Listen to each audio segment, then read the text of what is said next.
une news, une vidéo. Célébré avec Jiba. Et nous revoilà avec les cartes du vendredi. Alors, qu'est-ce qu'on a sorti aujourd'hui? On a sorti le cheval de Thalia. 2-1 vol pour 3. Les sorts non créatures coûtent 1 de plus à jouer. Si jamais vous avez envie d'une deuxième Thalia, ça peut servir. Par contre, préférez Thalia quand même quand vous avez le choix entre les deux. Hein. Un mana de moins, c'est plutôt important.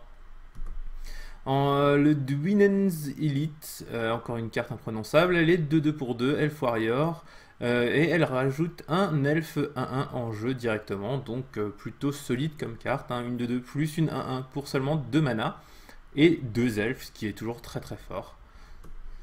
En parlant d'elfes, une 3-2 pour 3, donc elle va se chercher aussi sur Collected Company, ne l'oublions pas. Quand elle arrive sur le champ de bataille, l'adversaire ciblé perd un nombre de points de vie égal au nombre d'elfes que vous contrôlez.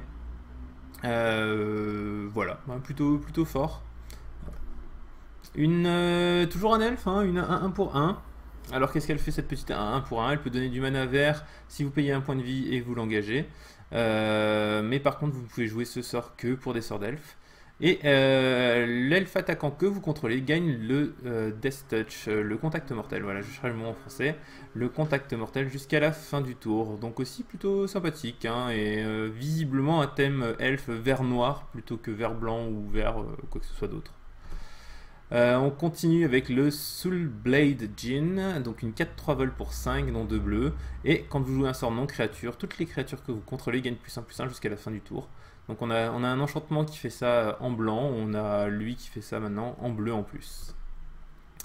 Toujours dans le thème des elfes, enfin de retour dans le thème des elfes, plutôt une 2-2 piétinement pour 4 mana, ça paraît beaucoup, mais qu'est-ce qu'elle fait de plus? Et bien quand elle arrive sur le champ de bataille, vous révélez les 4 cartes au-dessus de votre bibliothèque et tous les elfes vous les mettez dans votre main et le reste en dessous de la bibliothèque. Un effet de, je sais plus comment on appelle ça, la matrone goblin, enfin il y a il y en a un gobelin qui fait à peu près la même chose. Je vous parle de Gobelin parce que le prochain, je pense que certains l'attendaient en réédition. Certains vont s'empresser de le jouer en ce type 2. Oui, bon, on va arrêter le suspense. C'est le Goblin Piledriver. 1-2, protégé du bleu pour 2. Et quand il attaque, il gagne +2/+0 pour chaque autre gobelin attaquant. Je suis pas sûr, mais il me semble qu'il y aura un petit moment où il sera en même temps que le maître plébéien gobelin, et je pense que ça va faire des ravages complètement aberrants. Donc une bonne fournée pour le vendredi et une réédition qui fait bien plaisir. Je rajoute un petit mot à la fin puisque je le fais d'habitude pas, mais que ça peut servir de temps en temps. Les gens ont tendance à le faire, les autres youtubeurs ont tendance à le faire.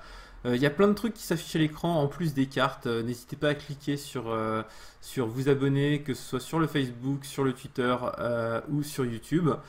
Et si vous avez des amis qui jouent à Magic mais qui ne connaissent pas les brèves, et ben, vous prenez la vidéo, vous leur mettez sous les yeux, vous les scotchez à leur chaise jusqu'à qu'ils aient fini de regarder. Voilà. Donc partagez, n'hésitez pas à partager les vidéos si elles vous plaisent, à laisser des commentaires aussi, j'ai tendance à répondre dès que je peux. Et puis on se revoit de nouveau lundi pour la suite.